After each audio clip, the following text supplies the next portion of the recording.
Did you see what happened to him when Israel Adesanya beat him up? Like, did you see him? When you get beat up like that, it traumatizes you.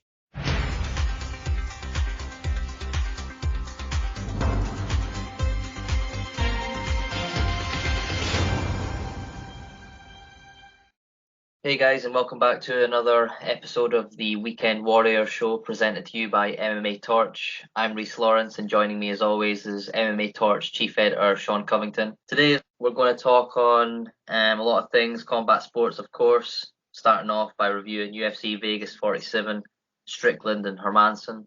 Sean Strickland with a somewhat strange performance. Yeah, we'll get to that. We're going to get to Gilbert Burns, Khamzat Chimaev being reported that it's going to be scheduled for April 9th. And then we're going to move to Conor McGregor. He has made it into this episode with a very strange video that was around on social media the last few days. We're then going to be talking about Amanda Nunes and Julianna Pena being the Ultimate Fighter coaches for the new season starting May the 3rd.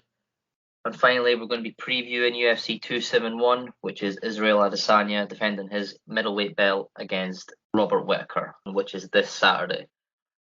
So yeah, a lot of things to talk about, but as always, we kind of like to review this past weekend's what's going on, the fight, and the main stories. I mean, Sean might not tell you, but I will on his behalf, not as an excuse, but he has got a lot of things going on in his life right now, and I'm not sure he might be able to give you a great breakdown of the fights this Saturday, but as always, he's got some very good opinions on different things. I'd like to start by just saying that the main event was what it was with Sean Strickland and Jack Hermansson, but Sean, you kind of called it. You said that it wasn't going to be a great fight. It didn't turn out to be a great fight. I thought it was going to be a waste of time, bro. Yeah. Like, I saw it coming. I was like, I hated to do that because those are two guys you don't want to do that to, for good reasons. But if it's going to stink, it's going to stink.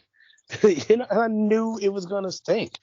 Just Sean Strickland alone, I don't have a lot of room for people like him in my sports life. I love WWE. I love pro wrestling. I'm gonna watch that. That's more entertaining than him. So, I say this all the time. Like I'll watch that when I want to watch that. He's just he's not a fighter, but he swears up and down he's that guy, and he's a nobody. Like, do you give a damn about Sean Strickland? I would agree that he does talk a lot, and his fights don't really translate to what he's talked about. So, to answer your question, right now, no, I'm not really interested in Sean Strickland. I'm also not really that interested right now in the middleweight division, sadly. I don't think it's... Obviously, you've got the main two this weekend, which, is the pick of the litter, so to speak. But you're right, it's just... about that. The middleweight division and fighters like Sean Strickland, Jack Hermansson, who I also think has been very disappointing in the UFC. It's not where the fun is. It's not where the enjoyment is. It's a bit dead, to be honest. Now I'll say this: it's dead for now. Maximov, the fight right before that, watch out for him. I tell you to watch out for him because the oddest part about this is I missed that fight. I had to go back and watch him. And I say, well, who was on? Oh, and my buddy, one of my oldest friends from Chico, California, where I live now. I've lived here for about 14 years now. He said, yeah, the guy was from Chico. And I said, oh, I automatically knew who it was because I actually watched him grow up. He's a son of the owner of the venue that I would perform at. I've opened for acts like Snoop and Ice Cube and Tech Nine, and he was a little boy, and he was a fan of mine for so long. It was weird. We'd go on and I watched him grow up, and now he's knocking people out. It's a beautiful thing. Because I saw him in one of the first fights I covered for the Torch was one of his out in a casino, Gold Country Casino nearby. And watch out for him. Watch out for him. His father's a good man, always treated us well, paid us well, whenever he could. Gave us pretty much a musical home. But I don't want to make it a personal story. But that's the type of stock this guy comes from. So you need to be looking out for him. He's gonna be doing some big things. He definitely has knockout power, but he's really insanely young. He was a boy when I met him. He was a small child. Okay, he was in a booster seat. I mean, so the fact that you've met him, did you ever see him hanging around with either Nate or Nick Diaz? Because very big training partners of his, very famous. Well, actually, the Diaz brothers would actually come up to Chico a couple times, but foolishly, one of the bar owners turned him down and said, "We don't need your money." It's not about racism, folks. It's just about, if you think someone's a thug, you just think they're a thug. Like it was. You cut this out. You're gonna have to edit this. It was bullshit. I'm not gonna. You leave it in if you want, but that's what it was. When it calls for it, it calls for it. But that's what it was. And unfortunately, that also there was who else was it? It was from Alpha Male, Uriah Faber. He also came to the same bar and they denied him entry as well. So it's they've tried to establish some stuff out here because they're standalone gym, which actually owns Alpha Male, not like business wise, but like they kick their ass every time they meet them. Seriously. So but yeah, that's a Chico gym, a local gym. Yeah, they're trying to have. There's a lot of fight culture out here, and they were trying to establish a deeper fight culture. Imagine Alpha Male being out here, and the Diaz brothers, although they're very close, because I'm not too far from Stockton, so they're pretty close. But yeah, it's just it's unfortunate they couldn't establish that culture. But if you hear Chico, California, or Northern California, Redding, Yuba City, anything like that, anything from Northern California, like Sacramento and up, or maybe even Stockton and up, those guys are good fighters. Keep an eye out. Trust me on that. Yeah, definitely. I'd say known for their heart, as most fighters are, but something different about those, Southern California guys that especially look up to the likes of Nate and Nick Diaz. That it's just that maybe that little bit of Mexican blood sprinkled in somewhere that they sort of claim to have, but it's just like it's different, something about those type of guys. And Nick Maximov, three round decision in the co-main event. A lot of pressure, I'd say, for a guy that's only 8-0, but he's got the likes of a Nate and a Nick Diaz right behind him. Nate Diaz in attendance for the fight. It's different. It's not like a guy where he's 5-6-0 and he's building his way up, but he's got no name yet. He's got no, he's not getting any on camera time or on social media or anything like that. He's just fighting. Whereas guys like that, where there's already that added pressure because of the names that they're associated with, it makes it a little bit more difficult. And he definitely did well to get that win against a good guy in Soriano. He's not getting in the UFC. You don't get any easy fights, and that certainly wasn't one. But yeah, he's like you said, you'll know better than me. But yeah. Now we hate decision wins around here, but he's really young, man. Well, some decision wins are good. Like some. Yeah, you're gonna have a good decision win, yeah. But it's it could, you can have good ones, you can have bad ones. I don't think that's a bad win. I don't think any win's a bad win. Well, unless you are Sean Strickland, where that could have been classed as a bad win. But it's you got to win at the end of the day. And speaking of winning, Shavkat Rakhmonov, who was just before Maximov came out in the co-main event, he knows quite well about winning. I'm not sure how familiar you are. Obviously, I don't think you would have been able to see anything. Maybe seen a highlight of his spinning kick that was pretty special. Yeah, I seen the highlight. Yeah, first round. I mean, He's called out Michel Pereira, which is just the thought of that fight is very intriguing with their styles, how they would match up. But he's another one I'd say to look out for. Looking at this card, I mean, it was a good card in general.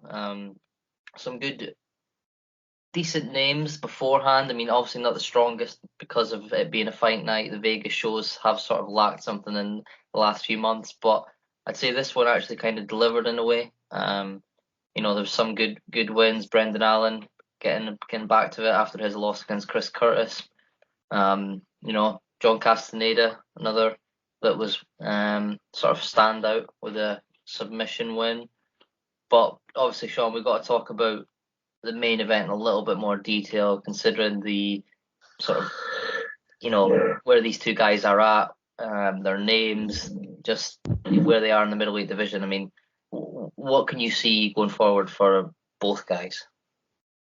Well, first off, I want you to lay out the fight for people. People don't watch fight nights like that. They just really don't. Even though this one wasn't a bad one at all, people. I was in transit some of the fights. So that's why I missed co-main. But I did watch, but others don't. So we should cover fight nights, and we should do it on purpose. Maybe to send a message to people in the UFC or something. But let's cover it as if no one watched him. So go through a little bit, not too crazy, not round by round, but just a brief overview of the fight. Because I don't really see this doing. I'm gonna be honest. I don't see a fight being made for either one of them after this. Really, I don't. Why, would you? Who are they fighting next? I know that was the question you asked me, but like, who are they fighting next? No, I just, I mean, for Jack Hermansson, who, let's be honest, he's not, he's ranked number 6. That'll obviously go down after this loss. If you look at his last few fights, he's 2-1.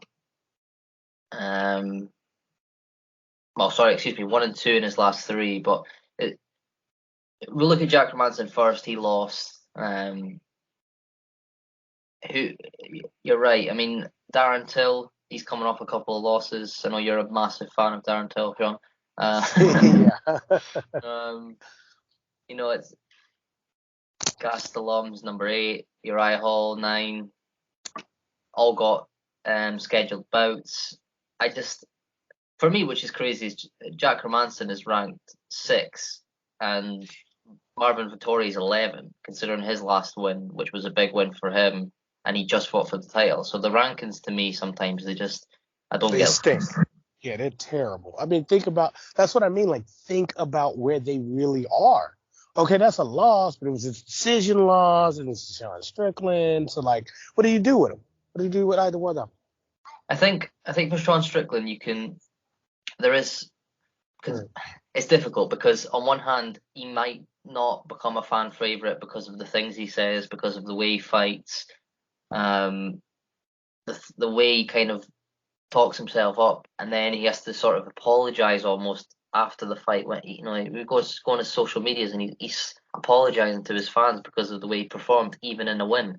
I mean, when you're doing that, that's not what fans want to hear. It's not what media or UFC wants to hear either. They don't want to hear their fighters complaining and apologizing for the way they fought. It's not helping anyone. But he's on a good win streak. But obviously the top 2 guys in the division are fighting this Saturday. I don't think he's ready for either of those, to be honest. Derek Brunson and Jared Cannonier are ranked 3 and 4, and they're scheduled to fight on the same card. So the middleweight division, for all it's lacking a little bit, I think right now, at least from 1 to 4, are all scheduled for this Saturday. So you're going to get a clearer picture. I think the difference. If I could jump in there, I do think he's ready to fight them. I think he's ready to get his ass whooped by both of those guys. And I think that's probably realistically, that's what's going to happen. See, we had this talent gap And Hermansson and Strickland aren't the worst fighters in the world, obviously, but I don't think they're better than Vettori. I mean, I don't even. When you told me Vettori was ranked that low, I was like, that's got to be a mistake. Like, he just fought for the title. Yeah, I want to double check that actually. I mean, gee, you said 11. I'm like, wow. They're like, did he kill somebody and they found out and docked him? Like, what happened? Wow. I mean, if that's the case, UFC needs they need a major overhaul anyway. But if that's the case, man, my God, like what's really going on with that place? Well, Sean, just to interrupt you so you don't have to go any further on this, I was using Tapology, and I'm quite a fan of Tapology at times. Don't want to badmouth them right now, but I have just went on UFC rankings, and Marvin Vettori is number 2. When I read that Marvin Vettori was number 11, and I looked at who I was looking at, Tapology, who are very good at what they do, I'm now quite disappointed for them making us look so stupid. You know, like, come on now, 2 to 11 is a massive gap. So yeah. Just to correct, that's an error. That's just an error. Yeah, just to correct everyone, you know, Israel Adesanya, the champion, Robert Whittaker, number 1 contender. He will be fighting him on Saturday. Marvin Vettori 2, Jared Cannonier and Derek Brunson 3 and 4. So there is a little bit of wiggle room between your Jack Hermansson, your Sean Strickland to the top. It's a bit of a bigger gap, like you just said. But for me, yeah, Sean Strickland, perhaps a Paulo Costa, or even a Marvin Vettori, maybe. You know, Marvin with a big win against Paulo Costa. Costa's never fighting at that weight again. Yeah, hey, and for everybody not knowing, my intern just handed me some papers. It was handing me some notes during that, actually. Put these away, please. They're unpaid interns. Michael, say hi. Just say hi. Hi. Okay. That is Michael Joseph Covington, unpaid intern number 1. So if you hear these unpaid interns wreaking havoc in the back, it is because they do not get paid. Not anything other than like juice and cookies. So. Yeah, Sean's a bit like Dana White. He's a very doesn't really pay his They got a Reebok deal. They get free gear. They get free gear. Hey, you hear that, Dana? That's how bad your stuff is. That's how bad it is. So yeah, I don't see Hermansson getting a real fight next. He needs to go to. I'm just gonna start doing this. He needs to go to PFL. We're not a UFC podcast. We're an MMA podcast. He needs to get the hell out of there.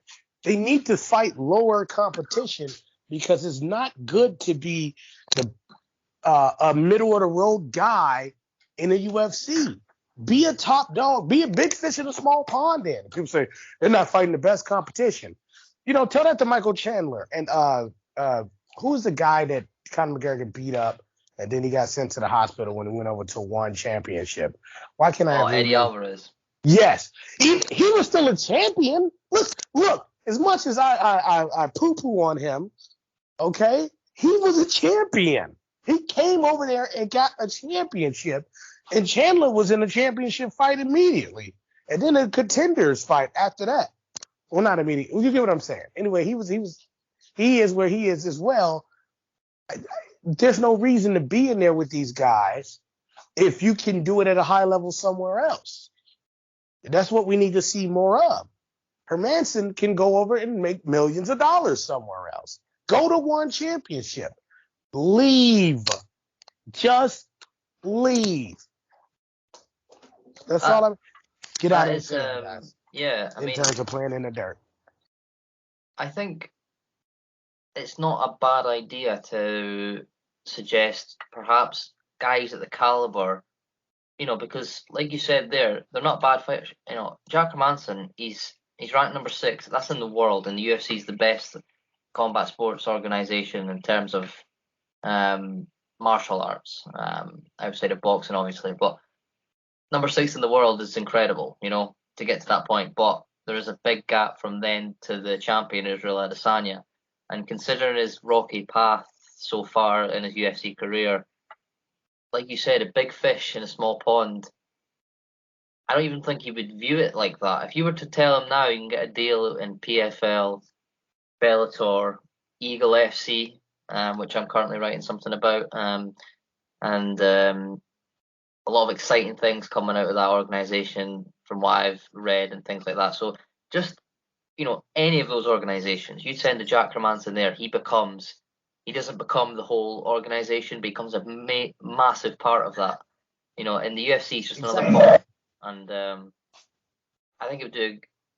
I think guys and girls that are at a bit of a crossroads in their careers, like a Kevin Lee, like a Tony Ferguson, these type of guys where it's not working out for, it doesn't have to be just UFC, but that is the most notable. So just to give a few examples there, it's like the act sometimes where, we're not winning here, so we can't win anywhere. And it has to be here. No, it doesn't have to be here. You could easily just go get out of your contract and go and sign with PFL, go and sign with Bellator. Sean says lower competition. We really need that. Yeah, I mean, we desperately need lower competition, but would it necessarily be lower competition, or would it just be a change of mindset to say it's not the number one, but I can be number one here? And I think that's something that some guys need to consider. I mean, because people always joke about Ryan Bader.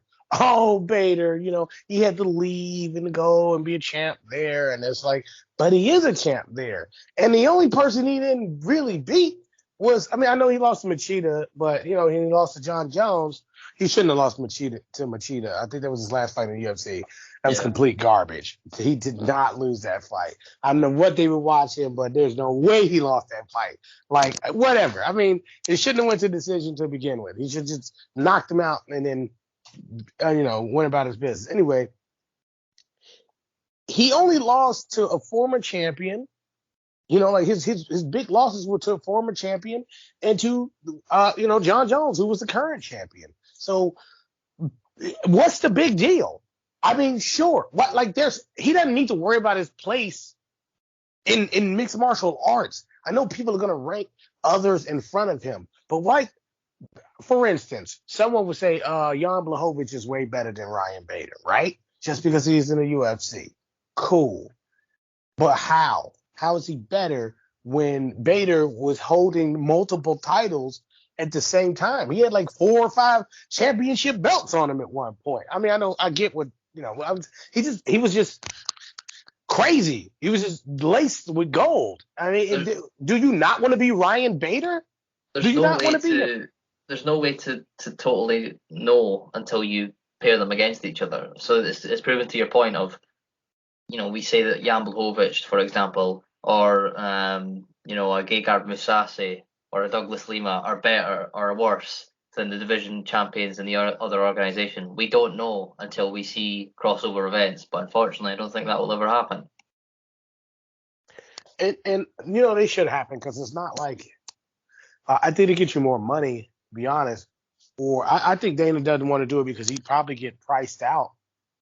And he would people would just leave. Yeah, they just start to leave the UFC when they see that they don't have to deal with him like that. But let's do a little pro wrestling comparison, as I so love to do. Sure, you could go to AEW and get paid a lot of money if you're a big name, but are you really getting to be around the best? People say, oh, yeah. No. But Bellator is AEW. They got money. They can pay you, but they ain't the top dog. They're not. You can't even really see their stuff like that. You don't really care about it. WWE, UFC, on the other hand, they have the John Joneses. Well, you used to anyway. The Francis Ngannous and stuff like that. And you're going to say, oh, yeah, that's where I want to be, around those guys. Then this is where the comparison breaks down. They don't UFC doesn't pay you anything. WWE pays you very handsomely. And that's why people don't understand. Why would Ronda Rousey go do fake fighting? Hey, dumbass, they're paying her millions to do quote unquote fake fighting when she was, getting knocked the hell out for what again? What was she making when she was being knocked out? It happened twice. How much money did she make in those fights? Let's just be for real. What was her base pay for those fights. I don't want to hear about pay-per-view points and all that stuff. No. Don't want to hear that. That's garbage.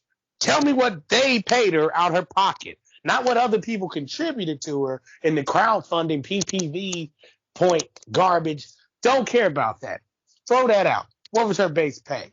And then you'll know what's really going on. That's why Dana White wouldn't ever have anything like that. Ever.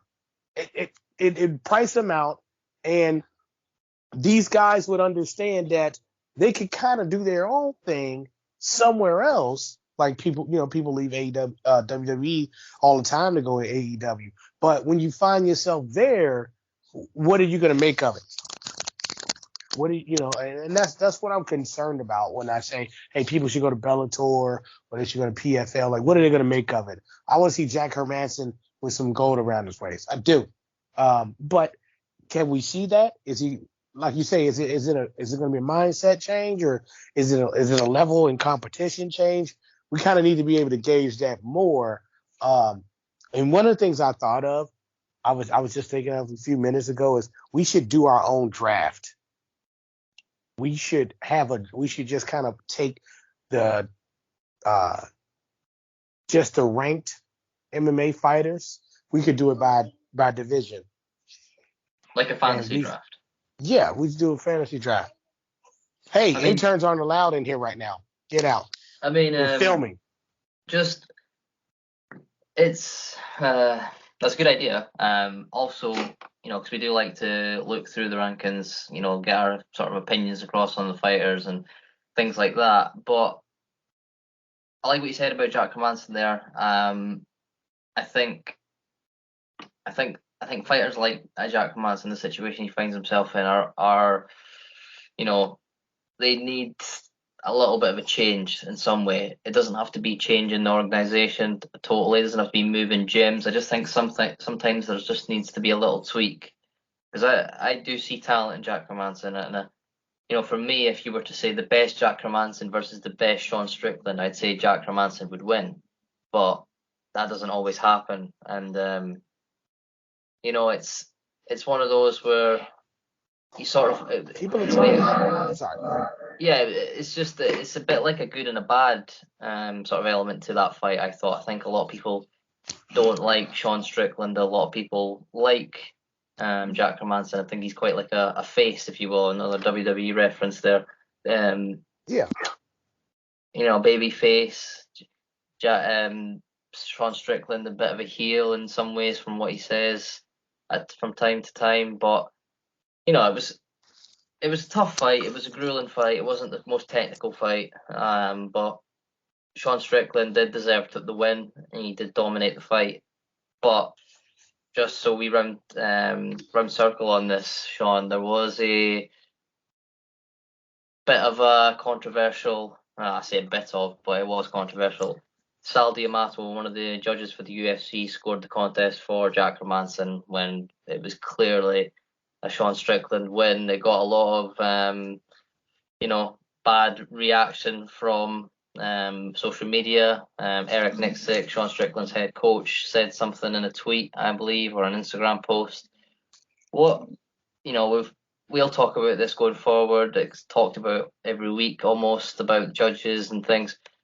Just give me a bit of perspective from like how you think about things when you see a fight. You score it wherever you score it. You look for whatever you look for in a fight to determine who wins, and you then go online and you see that a lot of other people are thinking the same way you are, and it seems like the only person in the world who thinks that way is that judge that scores it. Like, what's going through your head when you see some of these outlandish decisions by these judges? Now, I think some of them are doing drugs. And I mean Incredible. that. I've been to these places. They're probably doing drugs, man. Like, let's be for real. I've seen the type of girls they bring there and what they are there to do. Not the girls, but the judges. I've seen what judges do. They're human, just like all of us. I'm not saying that what they're doing is wrong. I'm saying what they may be there for. They could be swayed. They might not be paying attention. I've seen judges not pay attention. the fight I just spoke of, I went to in Gold Country Casino. I was next to a judge that scored it completely the opposite as I did. And I said, what the hell was he looking at? Like, what was he looking at?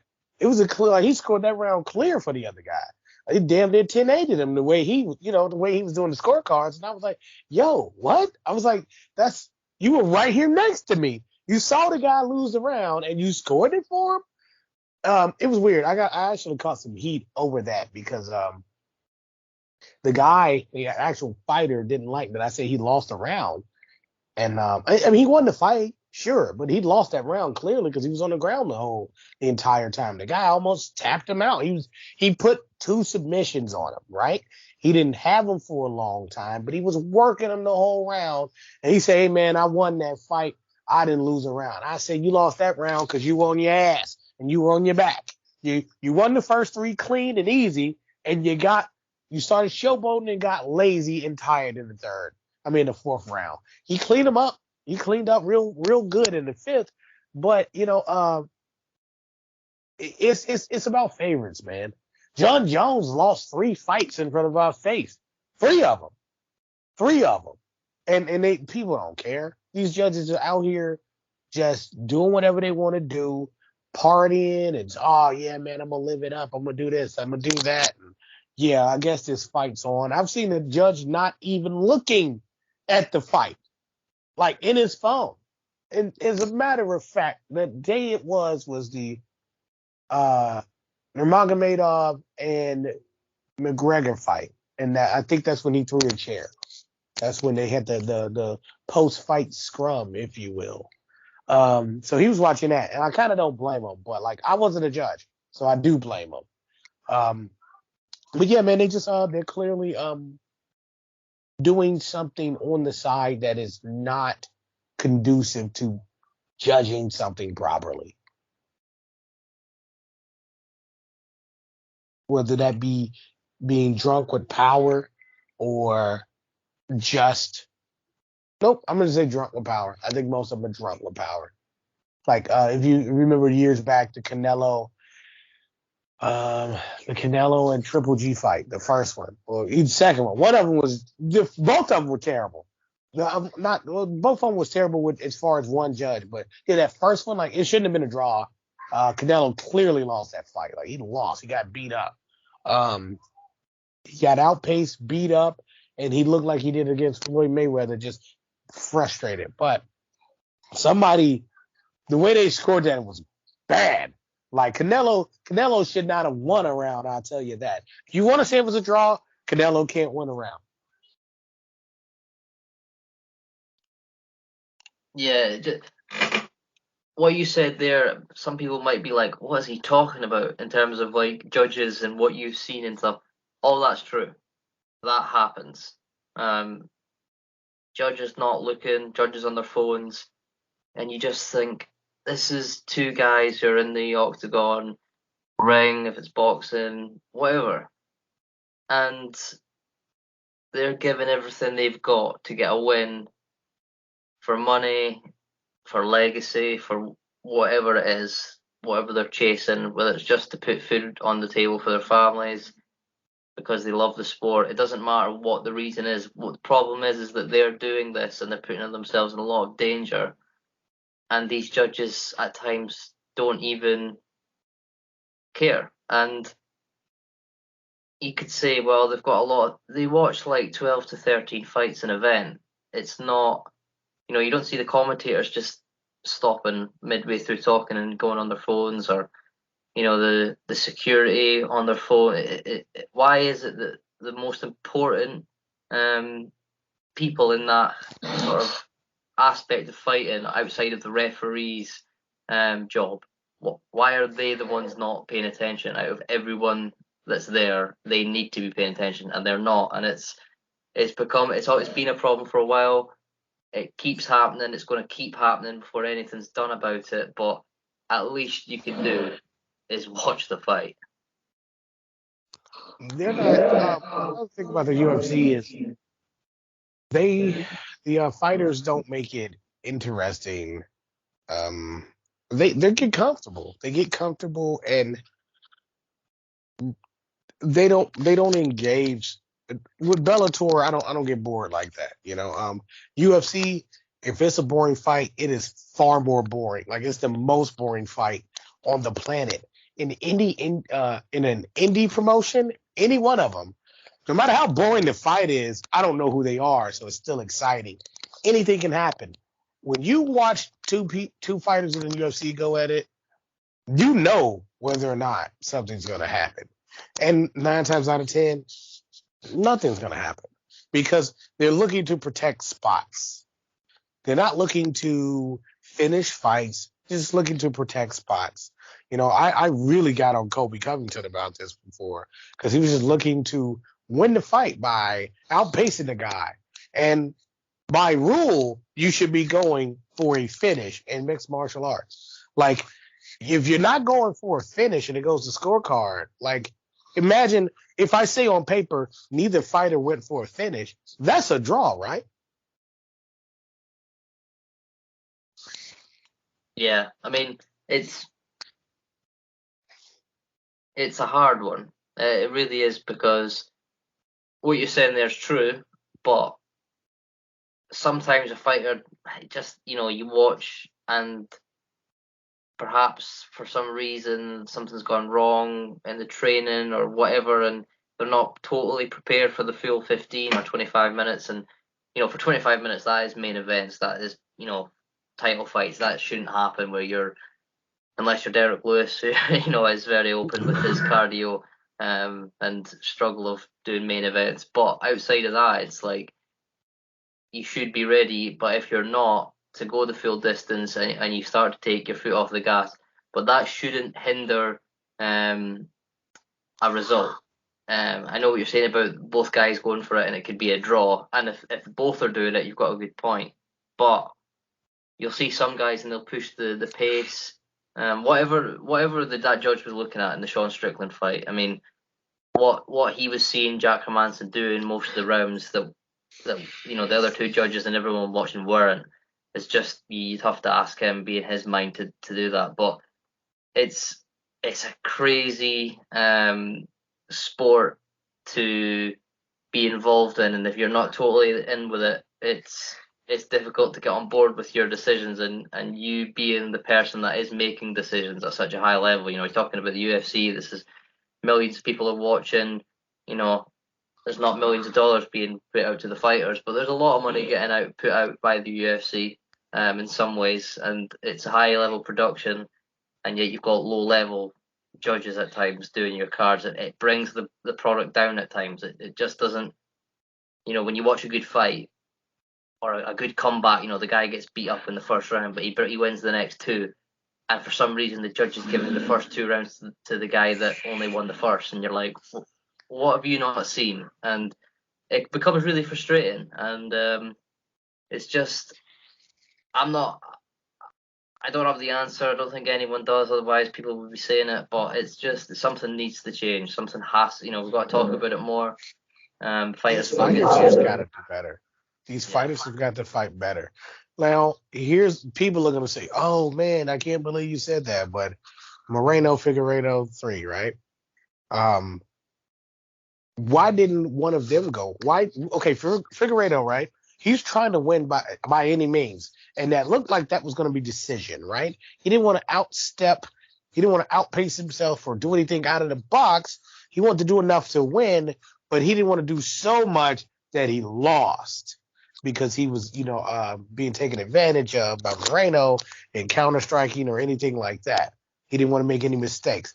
That's understandable, but he didn't go for a finish, and Moreno had to know he was losing that fight. I mean, I don't care how much bravado he has. He had to know he was losing that fight, or at least think that he wasn't doing so well that he could just coast. Yet he didn't go for a finish. Nobody took that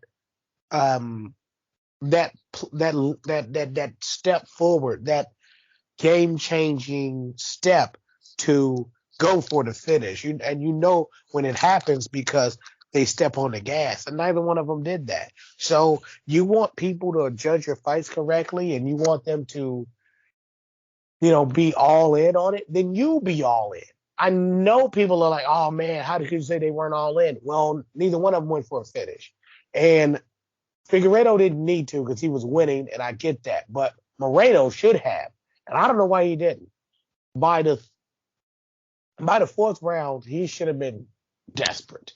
Um, and not because he was getting destroyed, but because if it's close, if you're the champ and it's close, or not even a champ, but if it's close, you need to go for the finish. If you believe it is close, even a little close, you need to go for that finish. One, if you don't get the finish, you'll probably get the decision. Which it'd still be a win. But two, you might need a knockout. You might need a finish in Moreno's case. So they if you want a judge to pay attention, don't, if a judge agrees with me on that, which I'm sure they do, then that's a good reason right there that they're not paying attention to your fight, because you're just going to coast. You're going to think you don't need a decision. You don't need a knockout or to go for a finish, but you really do. And they know you do, and they don't see you going for it. So they're just going to wait him out. He's not going to do anything. He's not going to push the pace. I'm going to go on my phone. It's a topic where we can talk about it all for hours. I think a lot of people would, frustratingly, would talk about it, but we will move on because there's a few things that are quite exciting to preview, but we'll start with Gilbert Burns and Khamzat Chimaev being targeted for April 9th for UFC 273, I believe. Yes, the March show will be in between that. So yeah, 273. I don't think it's completely on yet, but just I won't ask you to really just discuss the fight. Just your thoughts on Khamzat, mainly. I mean, Gilbert Burns has been around for a while. Not the most impressive performance against Stephen Wonderboy. It was one of those.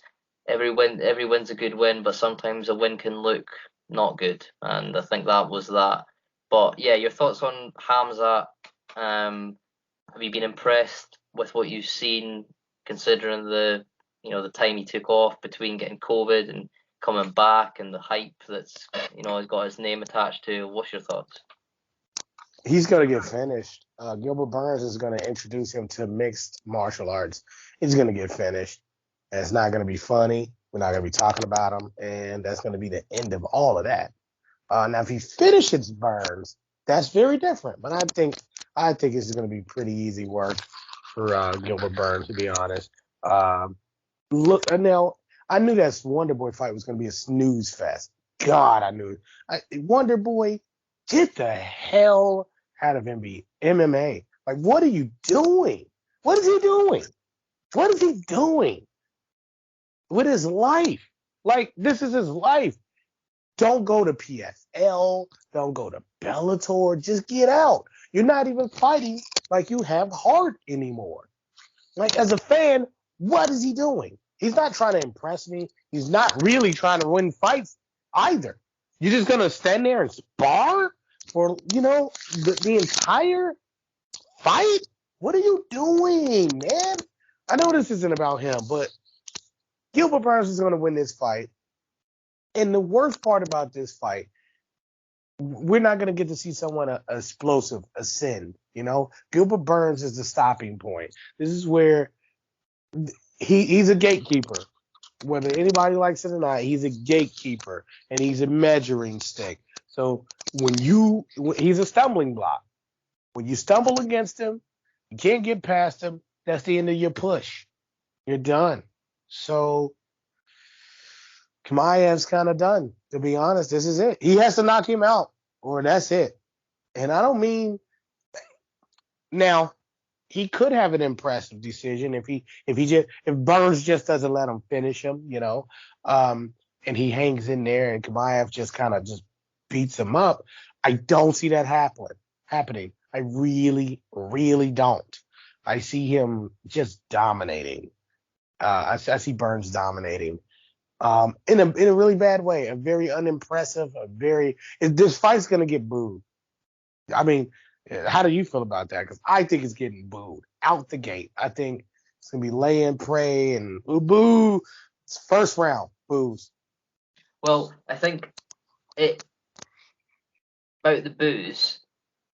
Obviously, Gilbert Burns, if he fights the way he fought Wonderboy, it may end up being a booing contest because there's that much hype behind Khamzat that as soon as that fight doesn't play out where all the fans, the 20,000 in the arena and all the people watching at home, but obviously the crowd there in attendance, it will be those fights where there's so much anticipation, like the Francis Ngannou Cyril Gane, and it starts to go to the ground. Now there wasn't too much booing in that because it was still quite high level, and Francis was just, he was just a beast. He was just doing whatever he could to win the fight with all the injuries and etc. But I mean by when you have a very anticipated fight, perhaps a lot of striking ability between the fighters, and it does go to a wrestling match, and it's a very low level wrestling match. It's just two guys lying down on top of each other.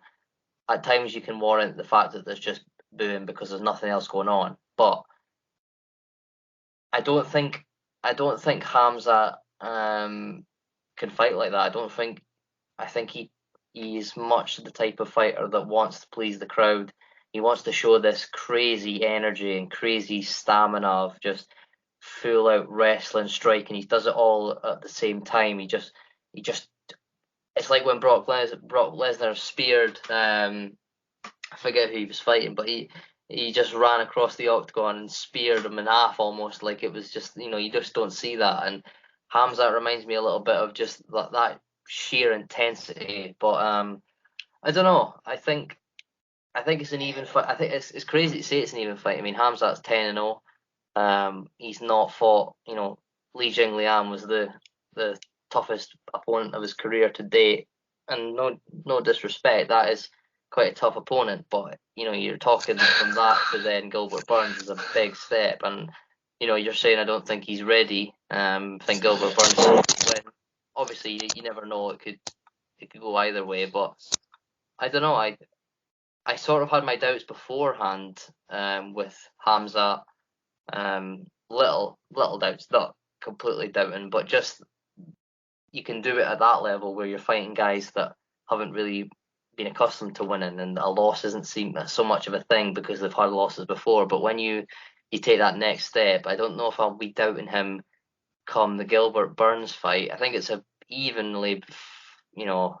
matchup, but I'm not sure who you would favor. I don't think it's a matchup in terms of I just think Gilbert Burns has been around more. That's fair. Longer, and I don't want to say he's so much better and all. That's not about better. It's about knowing something different. And some fights you run into and you just get stopped. You've seen people's momentum just stop, like they just wrestle it right out of you. And I can see that really happening pretty easily. Especially when you think of guys, when you have a charismatic guy, like that, I think the frustration sets in too. And once you get frustrated against a wrestler, you're done. Like you can forget about it. You're going to lose. And really easily. Frustration is going to set in with him. He's going to lose, and that's going to be it. He's going to be done. Once he's exposed, and he gets his ass kicked, like I say, that is it. Like, but it's not going to be. Do you not think that his, you're saying about the exposed, I'm assuming you're meaning, the wrestling pedigree of, but from what you've seen, do you not think, I mean, I would have agreed with that before, but what I'm seeing now, I mean, let's not forget that Khamzat Chimaev isn't just, waiting around fighting in the UFC and then going to training. He's in a lot of these grappling competitions, and what I see says to me that is there going to be that much of a level between the wrestling and grappling aspects of the fight between him and Gilbert Burns. I see Khamzat dealing quite well with the wrestling of Gilbert, and that's crazy. And I don't listen. Gilbert's in terms of jiu-jitsu, Gilbert, from what we've seen, would be levels above, but we haven't seen much of it from Khamzat, and I'm thinking that he may. I hope Gilbert's not thinking this if he's underestimating the ground game of Khamzat. I think that there's something there. I think it's not. I think people are thinking that if Gilbert can get to the ground, he might be able to control him with his experience, and that might be true. But I don't know. I think Khamzat. I think he's becoming very well rounded. I mean, do you see it like a striker wrestler? Do you see it where if Gilbert can get him to the ground, he's going to dominate? I don't know. Yeah, I just see him dominating. And the biggest reason is the frustration. Once you get frustrated, that's it.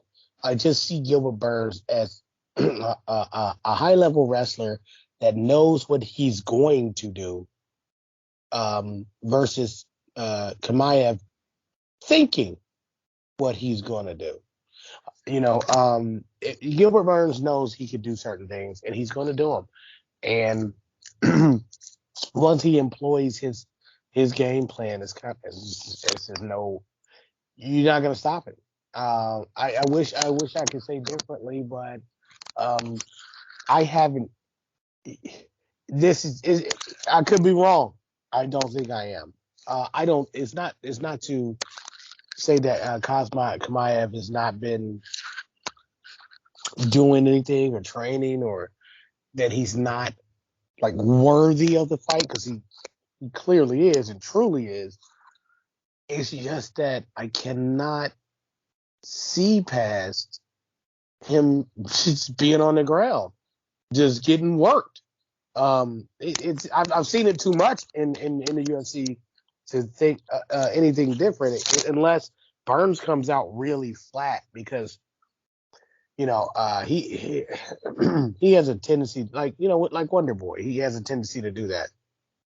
And I think we're forgetting that Burns, although he caught Usman off guard, like he was about to dominate Usman until Usman got, he snapped into it. That championship mentality showed itself, and it came in handy, and he got back. He righted the ship, but he was about to get worked too. He caught some hands, and he was about to get out wrestled. He was about to lose that fight really easily. However, he recovered well. I don't think. See, if Burns came at Wonder Boy like that, he would have just knocked him out. If he comes in this fight like that, he might knock out Chimaev. But I don't think he's going to come like that. I think it's just going to be strictly, let's get him on the ground. Let's nullify his hands. So I think it'll be boring. I think it's going to be really boring in that way. I could be wrong, but Burns does not strike me as a guy that's not going to be boring.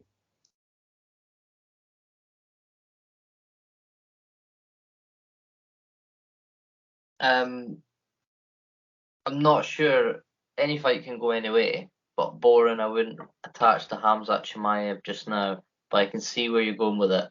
I think a lot of times people will build up a fight with a fighter personality and fighter style of Khamzat and say, oh, it can't be a boring fight, this can't be a bad fight, and it turns out to be a bad fight. But hopefully it will be a good fight. We do look forward to seeing it being finalised and put on UFC 273. Burns, hold on. Burns and Wonder Boy on paper sounded good too. That looks like a good fight. I'll defend that part of it. It looks like it's good, sounds good, but yeah. Yeah, but it wasn't. Definitely wasn't. Yeah, you're right. Conor McGregor.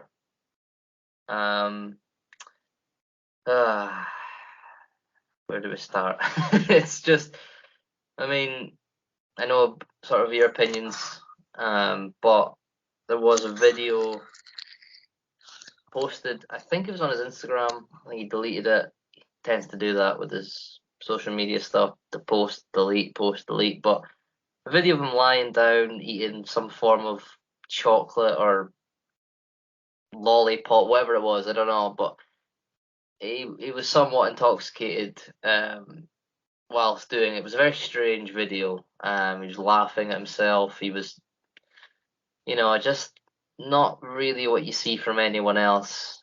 Nor should you want to really, but it's just one of things of many that come out of the last few months of, he's not okay, we're not being too critical. He's not what he once was a few years ago where he was completely out of control. He's still got a lot of things going on positively in his life, I'd imagine. But what what's your thoughts? Not just on him possibly coming back and fighting in the lightweight division, perhaps going for a title shot again, just on a fighter that's, took the sport to where it is today, won it all, done everything, one of the best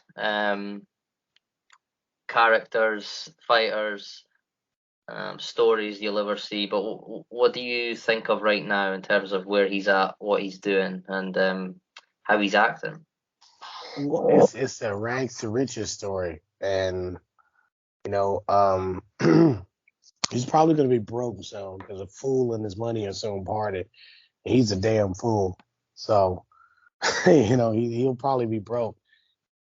I feel bad for him because you hear him talk sometimes, and you can hear the sincerity in who he really is, and it's great. But most of the time, you hear all the the nonsense, the goofy Instagram posts, and most of the time it's the fame and the drunkenness from the fame talking.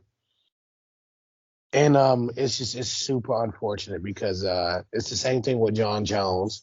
John Jones, he's a high level athlete, and he was getting the LeBron James treatment his whole life, and you could tell. And he's an arrogant clown, just like LeBron James. And yeah, I don't like LeBron James because you didn't know. But he's an arrogant clown, just like LeBron. Connor's. I tell you this, Connor is doing worse things than them. Man, and I'm saying that about John Jones. He's doing worse things than him because he's doing it to his whole family, and there's no end in sight. He's not hit rock bottom yet, and he just needs to stop. I don't I don't see him fighting and winning again. He should fight Cowboy, and then we'll determine whether or not he's still a good fighter. If he can just knock Cowboy out, great. You want to see him fight Cowboy again? Oh yeah, oh yeah, absolutely. Because Cowboy didn't give himself a fair shot in that fight, not at all.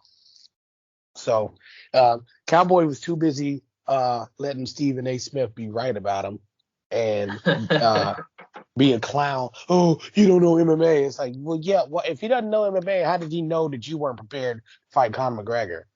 Because he knew you was going to start off slow. How did he predict exactly what you were going to do? And he was extremely respectful after it happened too. He was like, "Well, I asked him. We were on the show, and even Max, because he was rude.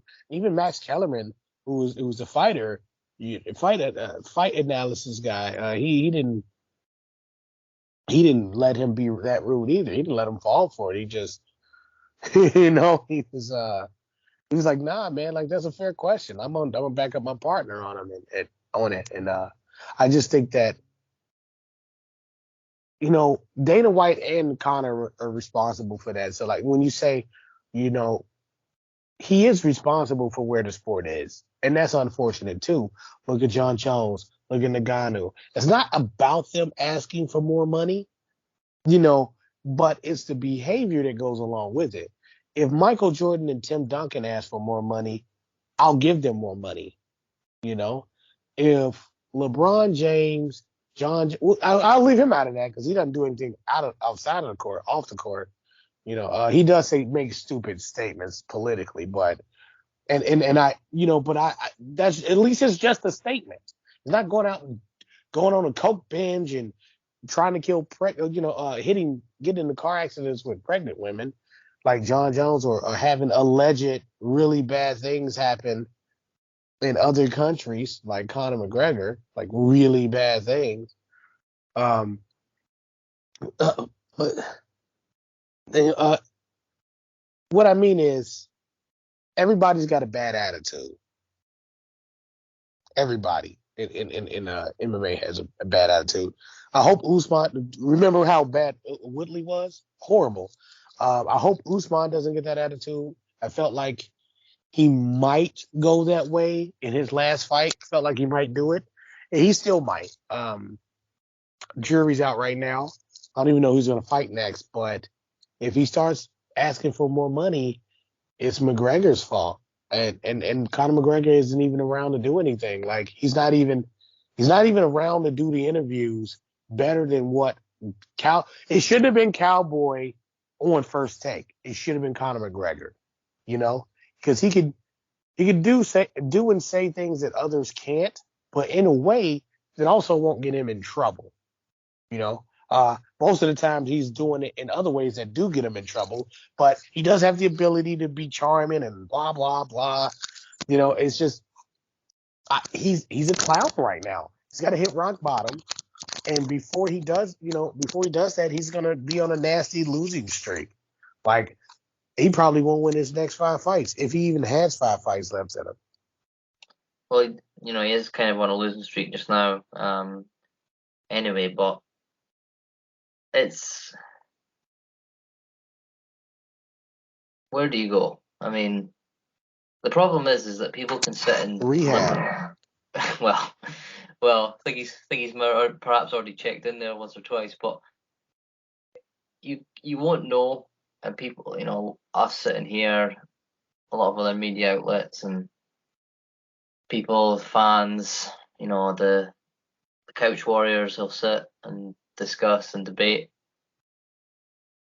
but you can only know if you're inside the mind, and no one is other than himself. So we don't know what's coming. You think from the fighting aspect of his life, the Cowboy fight makes sense. I can understand that. We said a few weeks ago that those two are sort of right now. I mean, you could argue that Conor's at a much higher level if he's on form, which is of course true. But right now, in terms of current form, like, is there much of a difference? I'm hearing Michael Chandler as a potential opponent for his next fight, which makes somewhat of sense. I think Michael Chandler's proved that he's at a bit of a higher level right now than Conor McGregor, but obviously I don't think he'll turn that fight down.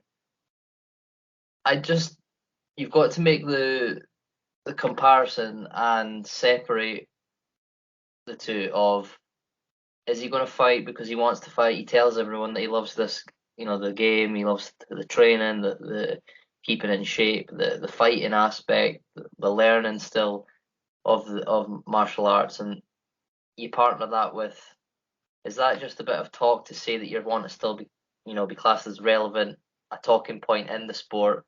Because if he was to come out now and say, oh, you know what, I think I'm just about there now. I'm enjoying my life and all that type of stuff. You start hearing that.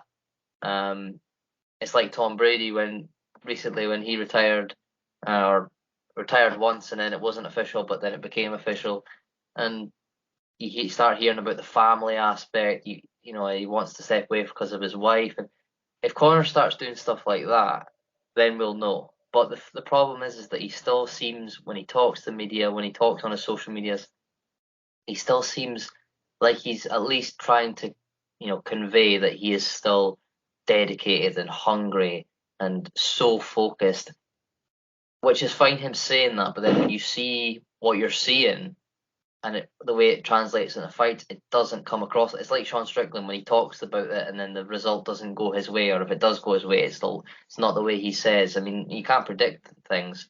Conor famously did predict things a few years ago, but it doesn't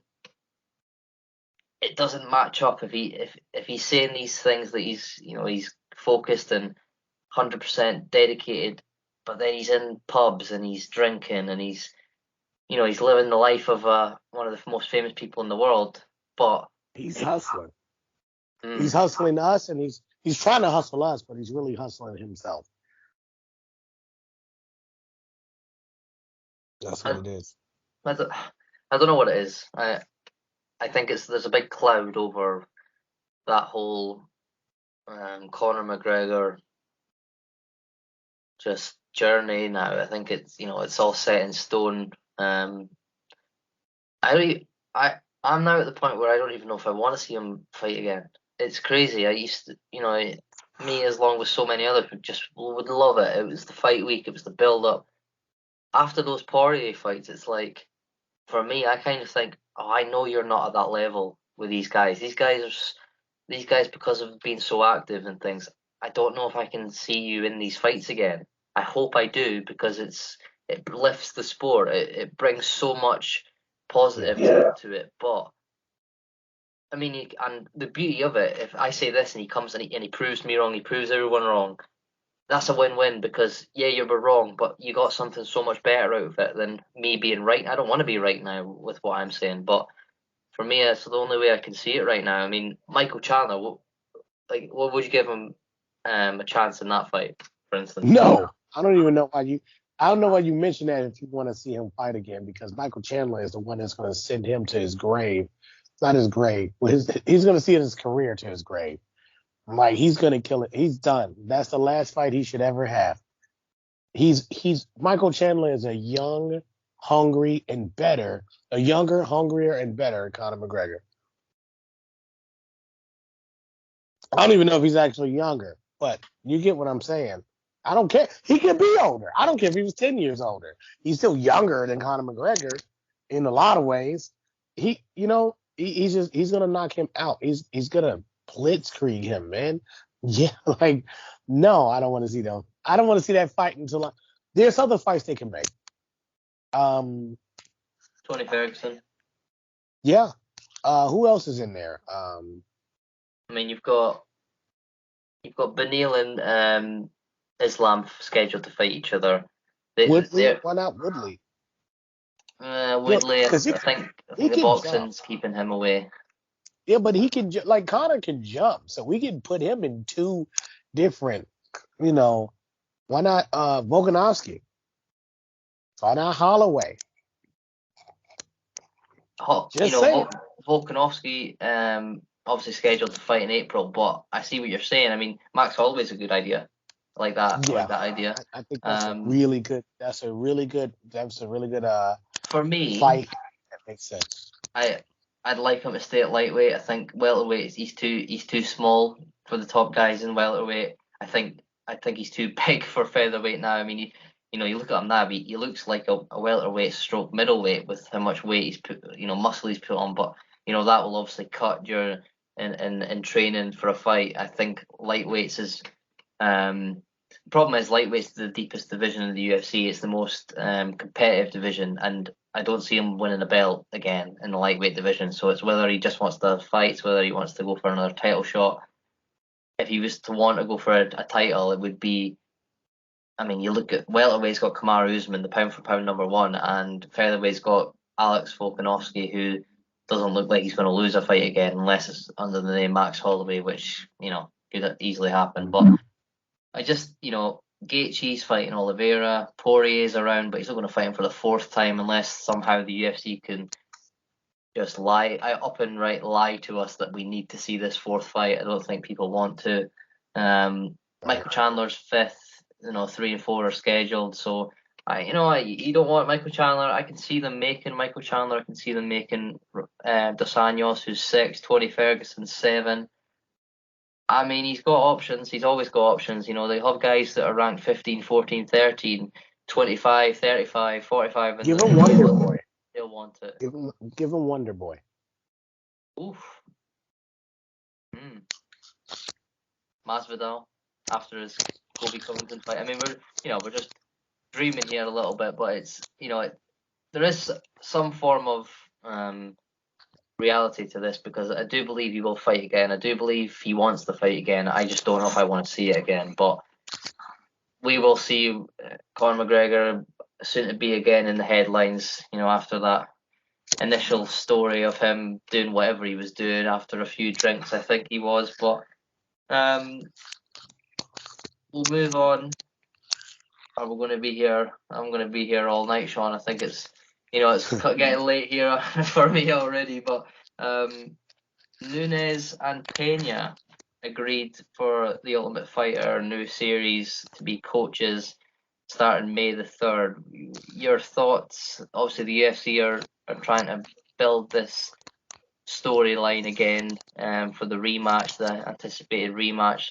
I read today that Amanda Nunes said that she wants Julianna Pena to enjoy every single day that she holds that belt because it was a mistake that she beat her the first time.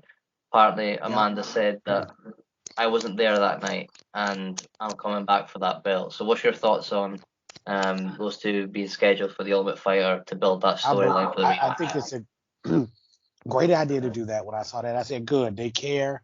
They're actually going to build it because there was one or two. I said, she was going to lose again if she fought immediately because she still wasn't there. But she knew she wasn't there that day. She said it was a mistake. That mistake was given up. We saw her. She was like, yeah, I tap out, whatever, right? But we saw her do it. And that was a mistake. Her giving up, her not being fully there, she's going to come through and she's going to destroy Pena. No, you saw her face out when she got hit a couple of times. She's not even going to let Pena hit her. Or if she let Pena hit her, it won't matter. We saw that she was hitting her and it wasn't mattering anyway. Like she more so pushed Amanda Nunes down. But now that Amanda Nunes knows that she knows that it was a mistake, she admitted that, then yeah, man, it's gonna be good. I mean, the whole story is just writing itself, and we'll probably get her and Valentina right after that. Well, I think it's good that there is. I mean, the Ultimate Fighter for me, if you look at the last series with Volkanovski and Ortega, the best thing that came out of that series was the fact that the fight was so good. I mean, it was a great fight. Those months of media and television building up for the fight between the two was all worth it because it delivered. It really did. I think that'll continue here, but I don't know. There's something in me that says that the fact that Amanda Nunes was so willing and so eager to get this turned around quickly, and Julianna would. She said, I'll fight you. Give me a couple of weeks, and I'll fight you again. So she was always ready to defend it again. I think that's just her riding the wave of confidence that she's got, thinking that she can beat her again. But the story to me is that Amanda took no time really away to, it's been what, a month, 5 weeks, since like the period where you'd expect an answer from Amanda, and she's answered with signing to get the Ultimate Fighter underway, which would obviously then build up to a fight being scheduled probably around May, June time. But it's a good way to sort of revitalise this now rivalry. I think the way Julianna came across in the press conferences for the first fight showed that she wasn't scared, showed that she thought she could beat her, and she ended up did doing. But on one hand, like we talked about off camera, did Amanda Nunes get beat, or did she just not turn up? Yeah, it's difficult, and I think that it's good that they're doing this Ultimate Fighter because I think some answers are going to be, some questions are going to be answered. Sorry, because I think Amanda's going to show us a side where she sort of explains herself in a way. I mean, she doesn't need to, but I think she will, and I think we'll get different sides to this rivalry. I hope it becomes about rivalry. I think this could be a good point for the UFC because, like we said, there's not many big rivalries. There's not really any, to be honest. and you could build if she gets the belt back, Amanda, then you think, oh, okay, maybe the Shevchenko fight now. You could build that, but it all depends on the fight itself. If it's a good fight, then it's been worthwhile. If it's not, I think the Ultimate Fighter series has sort of dipped a little bit. Definitely. I think the introduction of the Contender series has helped that process. But listen, we'll wait and see. I think Pena might be the favorite going into the second fight, which is crazy. I wouldn't have her as I kind of hope so, because that people can get a lot of money off of that. Yeah, us included, I think. But I wouldn't say she'd be the favorite, but I can see why she could be. It's just a good fight. It was a strange fight, the first one, but I think the rematch is going to be a good fight. What do you think? The same, or do you think it could be another one of those strange performances from Amanda? No, I think the fact that she knows she had a bad performance this last fight, that she's going to come back like Thug Rose did. It was just a Thug Rose moment, where she was kind of like, oh, well, the monkey's off of my back. She lost the title. She dropped it. I don't see her ever doing that again, not coming prepared for a fight. And I see Valentina losing that the fight between them two. I think that's where it's going to go. I can only see the Julianna performance. To me, it seemed like everything had to go that way for her to win. To me, it felt like if she was going to win, it was going to have to be at the detriment of Amanda Nunes, whether it be a fatigue issue, not in the right mindset, not there. And you hear this from fighters, the fact that they've arrived at the arena, they're fine. They get in the locker room, they're fine. But then something just flips in the last second or something, just before they make the walk or on the walk. It's something just goes and they can't get it back. Tyron Woodley springs to mind in the Kamaru Usman fight. Now, people might say that he just got dominated and controlled. To me, it seemed like, now don't get me wrong, Kamaru Usman and Tyron Woodley, if they fought 10 times, Kamaru Usman wins probably 10 of them. But that fight to me seemed like something was off with Woodley, and obviously a lot of fights since seem like that as well. No, I felt that same way, and I think it was. I think when you're the champ, you just become bored with it all. You really do. Like, look at how they were winning. When you're a dominant champ, there's nothing that's really going to get you out of bed or get you motivated for a fight. Ronda Rousey was the type of person that would motivate herself to fight people and take things personally, and the reason for that was because there was nothing else really driving her. Like, she seems like a pretty happy person other than her being a fighter.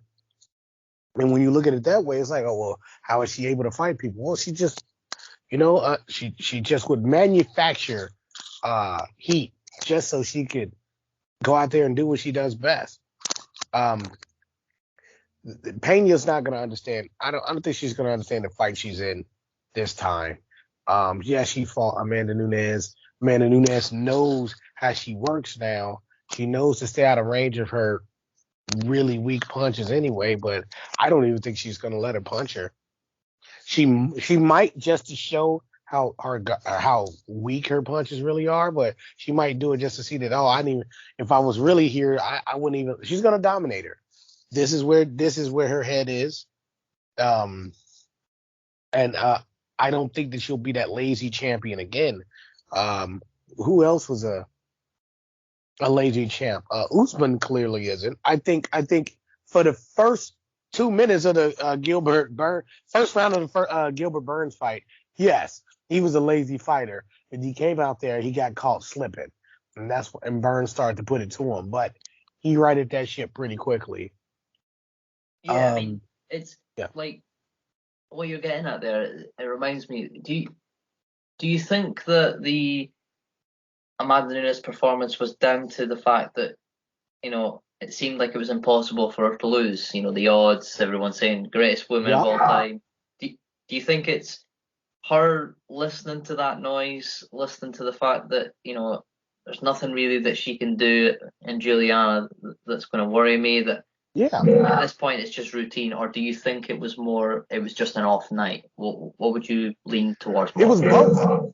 It Right. was both. I mean, it led to the off night. Yeah, it's just like, oh yeah, listen, every once in a while people look up and they see what they've accomplished, and that's why they tell you never to look up like that. They say don't read the papers, don't do anything, keep doing what you do to get you there, because if you look up and look at your accomplishments, you're gonna set yourself back to square one. And she looked up and said, oh man, this girl can't beat me, and stop training, stop giving a damn. And she had an off night because of it, because that's not who she is. That's not how she acts. That's not how she acted when she fought Ronda Rousey, and we talked about earlier about how judges get bored. If you're a judge and you're watching the fighters, imagine a fighter getting bored and how bored they really must be, to get bored anyway. And she was just bored. She was done with it all. She had already done what she had done, and that was kind of it for that. So, yeah, I definitely understand. I hope this lady don't let that dog boo-boo in my yard. Okay, good. Sorry. New homeowner stuff. I was like, yo, don't let your dog do. But no, the judges just get bored of it all, man. And so do fighters. And once the fighter gets bored and gets boring, so do the judges. And that's where we're at right now. And she got bored with it. Judges get bored with it. Now she's not bored anymore. She's got a fire, a passion. And nobody's going to be able to stop that. Not even Valentina. She couldn't stop it before. And Valentina was way hungrier than Amanda Nunes in both fights. Who you got going into the rematch? I think, for me, it's almost like, when something's so set in stone where it maybe a fighter style, you think, oh, this guy can only win by knockout, this guy can only win by if he gets to the Rick round, this girl can only win by submission. Like, for me, I'm not going by any way. I'm just thinking, I don't see Amanda Nunes losing again to Julianna Pena, no matter what happens in the fight. If she gets in a bad position, if she starts to tire again, if she gets clipped, I don't even see, if any of those happen, that she doesn't weather the storm this time in a different mindset. I think Amanda Nunes works it out, works the problems out that she's got in her head. I don't think there's many. I just think that was an off night. I think that was a bit of complacency put in there. I mean, Amanda Nunes is, to be the greatest of all time, she's going to be the greatest of all time. Like Stipe Miocic is still the greatest heavyweight of all time, in my opinion. But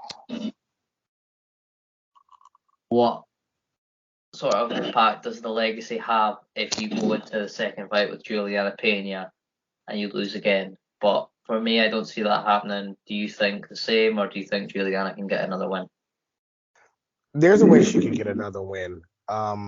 She beat her the first time, and that's, as much as it was a fluke, you can still build off of that fluke. And that's what I was saying last time we discussed it, that I did not have Amanda Nunes win in the second fight, especially, because it was a quick turnaround. I was like, nah, like she's gonna lose that fight because she's still out of it. But she's not out of it anymore. She understands exactly what happened. She's not out of it.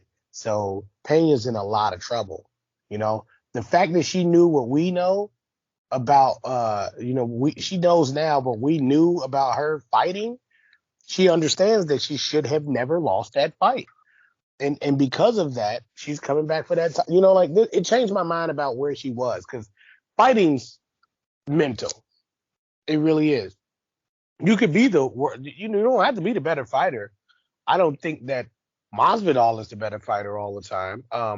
I'd say pre-knockout Masvidal, yeah, sure, he was, every win he had, he was better than that guy. But after that, he just started knocking people out. And I don't even know if he's a better fighter than them because he just didn't leave it up to that. And I don't think that, he changed his attitude and changed the way you perceive him. And Amanda Nunes is doing that. So I don't perceive it in the same way I did before because I was like, everybody's like, yeah, I want my rematch, sure. And then they go in there and lose. But Pena she needs to throw some head kicks in there. She needs to mix it up with her on the feet, and see what Amanda Nunes is really willing to engage with. If she's not trying to engage with her, then that's bad, But if Amanda Nunes comes in too overconfident and she didn't properly train in terms of going the distance, if she doesn't have the stamina, then yeah, she could lose again. She could get overconfident. She can get overconfident, then start to lose her stamina, burning too much energy, throwing haymakers, and then lose her confidence. So yes, there is a way she could lose. So she can be baited into that pretty easily, I think. So she's got to stay focused. Obviously, those are for the future, but the more present issues at hand are UFC 271. It's kind of snuck up on us, I think. The Ngannou start to the year was great. Couple of Vegas shows in between, but now we get another big boy. We got UFC 271, Israel Adesanya versus Robert Whittaker in Houston. Another Texas show from the UFC, sort of becoming their new home in some ways. But we've talked about the middleweight division a little bit. I've sort of described it as a little bit stale right now. I don't think that reflects Israel Adesanya or Robert Whittaker. I think those two are outside of that description. But I'm assuming you're somewhat excited for that main event. The card itself is a good card. But do you feel the same when you see, middleweights at the top of a card? I like an Israel Adesanya, Robert Whittaker, or do you look for other divisions to get you more excited? And we know that wrestling trumps all, and you won't get that level of excitement. But in terms of, combat sport, MMA, big pay-per-views, do you get that same level of excitement from these middleweights?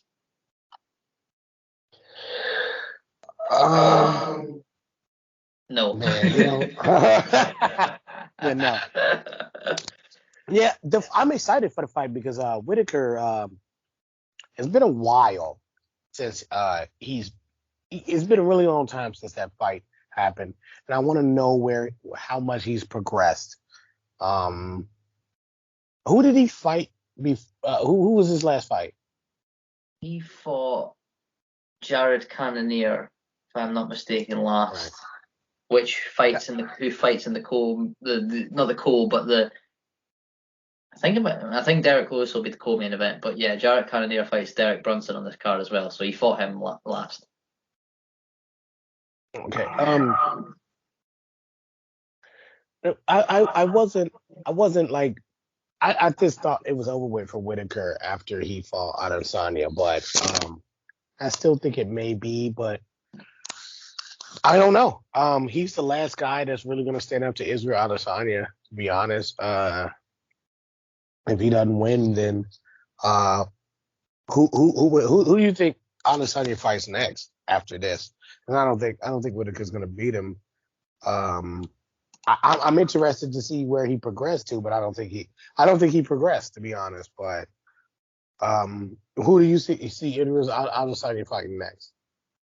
So let's say Adesanya wins on Saturday. I actually think there's a big chance he doesn't, but I think he'd be the slight favourite, and I think I would slightly favour him in the fight. But I could see quite easily Whittaker. I think Whittaker's done enough to build himself back to where he needs to be to fight again for the title. But he wins Adesanya. He's fought Vettori, defeat twice. He beat him convincingly twice. Well, the first one you could say arguably was perhaps not convincingly, but yeah, I thought he won both.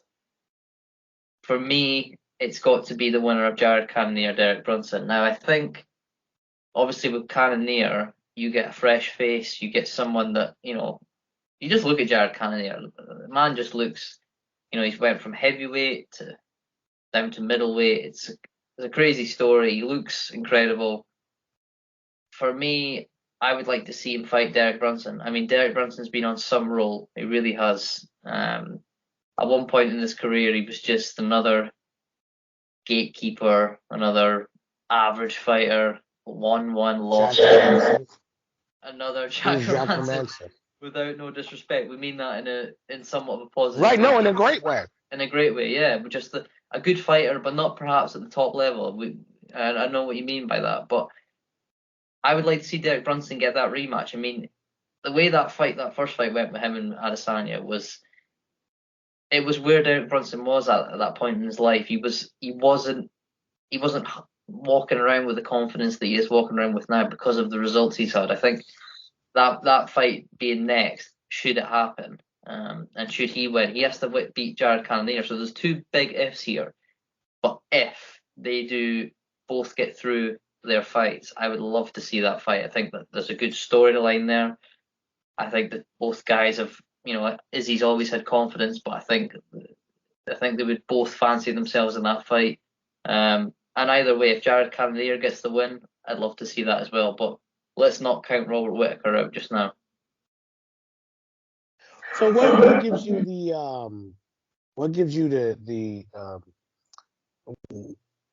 what makes you think that Whittaker is a good chance that he beats Adesanya? Obviously, going into any fight with Adesanya, he's obviously going to have the striking advantage. That's clear. Kickboxing background, the length, the reach, the amazing technical ability that he has. It's, you'd have to be very skilled, and someone outside of the UFC. Well, there is a man called Alex Pereira that has just been signed to the UFC. He's had his debut fight, did knock the champion Israel Adesanya out in their kickboxing days, and that is a fight that down the road I think he could build that as well. But what I mean is that there isn't many fighters that can go into a fight with Izzy and know that they can stand there and have success. I think Robert Whittaker can have some success, but like we've seen in the Jan Blachowicz fight, unless Izzy has really worked on the takedown defense, we've seen it in the Vettori second fight where Vettori started to try and take him down, but I thought Vettori was doing those takedowns with not complete conviction. I don't think he really at any point really tried to take him down. There was a lot of half attempts. It made it easy for Izzy in that fight.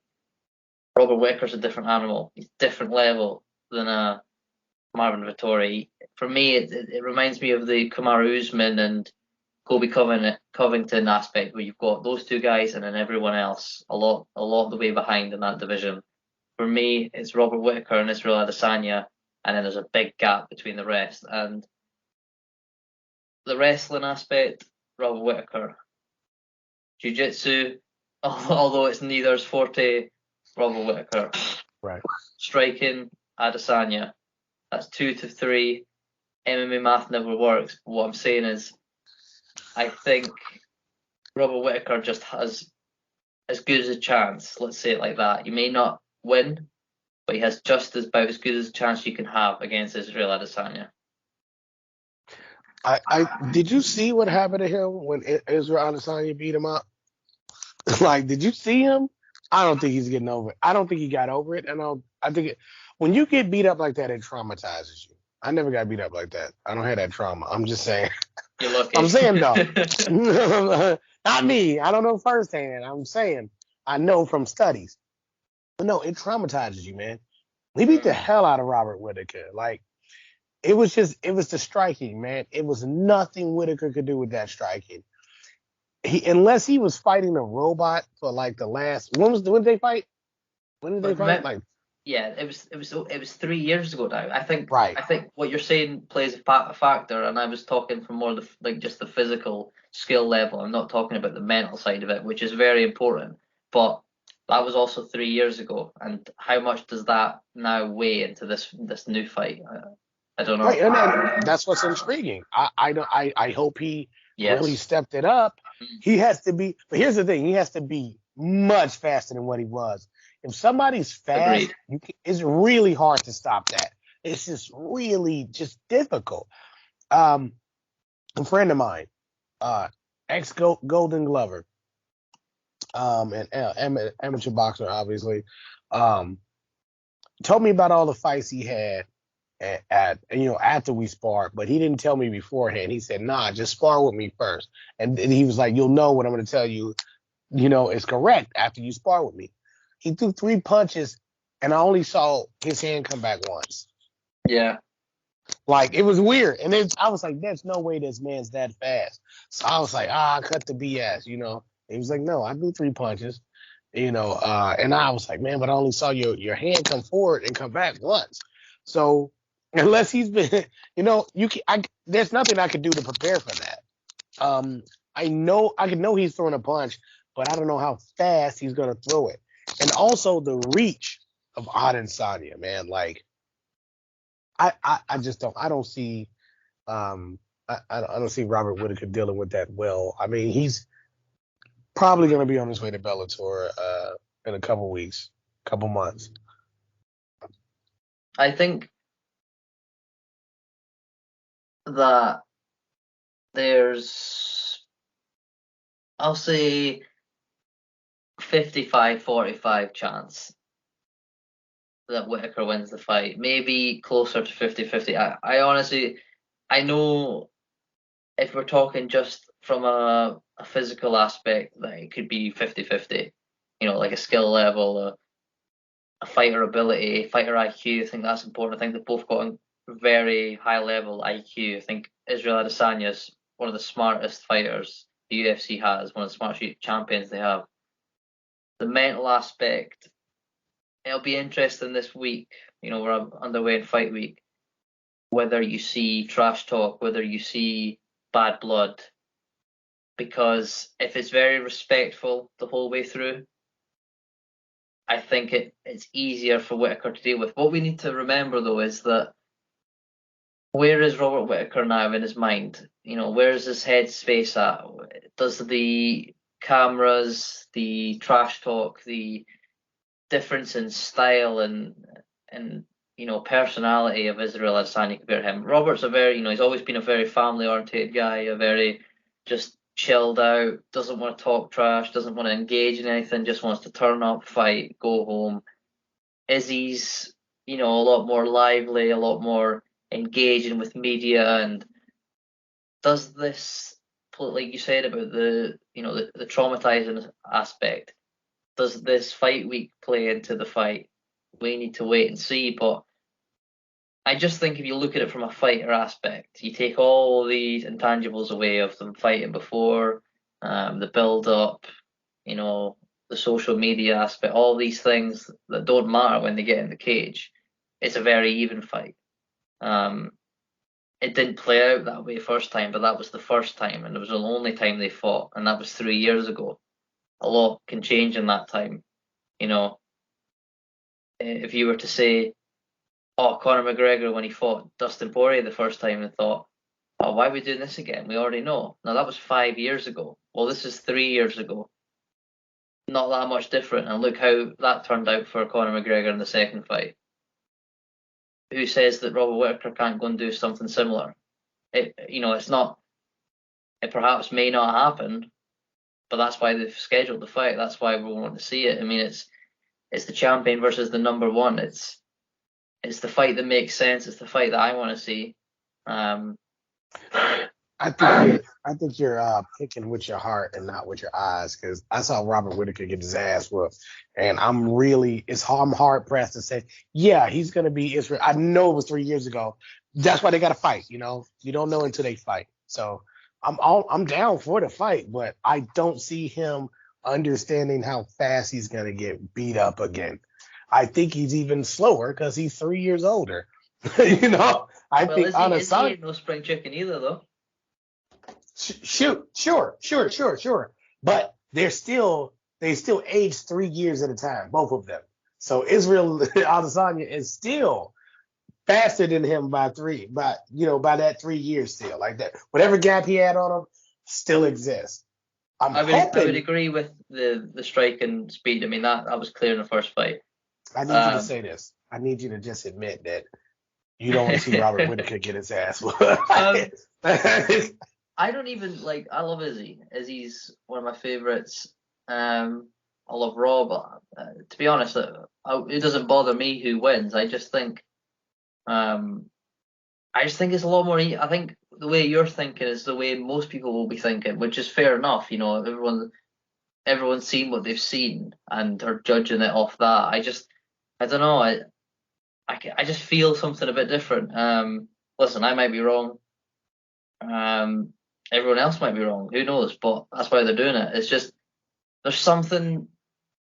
I'm getting that feeling where I got with Amanda Nunes, where when I remember that fight being cancelled with Pena because of her getting COVID, and then it got rescheduled, and I thought, oh, and I just thought something. Just honestly, it was got. You know, I can say it now that she got beat, and it makes me look a bit good.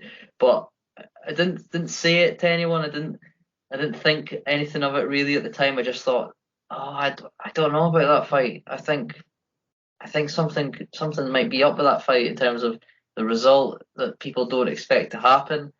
I'm feeling that similar gut instinct again for this Saturday, but listen, we've got to wait to see. I am not getting off the Robert Whittaker bandwagon. I will have you know, Sean, you will not get me to admit that today. I'm okay with that. I don't mind it. But there is other fights on that card that we perhaps should have a quick look at before we wrap up this episode. Just Derek Lewis versus Tai Tuivasa. Just a small little encounter. How do you think? Can't wait to see that, man. Oh like, can't my wait to see God. that. That's gonna be I great. actually can wait to see that because I'm scared to watch that. When I watch Derek Lewis or Francis Ngannou, it's like I don't enjoy the fight because I'm just so scared. Honestly, I feel so bad for the families watching for the other person. Now, Tai Tuivasa's got some power himself, but Derek Lewis is just a different animal, man. It's just, and when Derek Lewis, he might lose this one, man. I don't see him having the same motivation. You know, like we talk about mentally how it is when you get knocked out, when you lose, but like just a regular loss, you know, just losing could get you out of it too. And you know, he's lost 2 title fights now. You know, he's so I don't see Derek Lewis being in the best headspace, and I know. And I'm gonna go here a little bit. We don't talk about mental health enough. You know, the fight game's a mental health game. That's what it is. And Conor McGregor's mental health is in question, according to other people. We're not necessarily questioning it here, but it is in question. It happens. You can do that with any entertainer, but Derek Lewis lost 2 title fights. He said he wanted to get his cardio up before he was in another title fight. I think that he did, but he still lost. Where's his motivation at? Where's he mentally? Because his mental health might be greatly affected by the loss he just had. We're going to say, oh, he's the guy that says, you know, he's got to go poop and all this other stuff. Yes, I'm saying poop because I don't want to be demonetized. I'm just saying.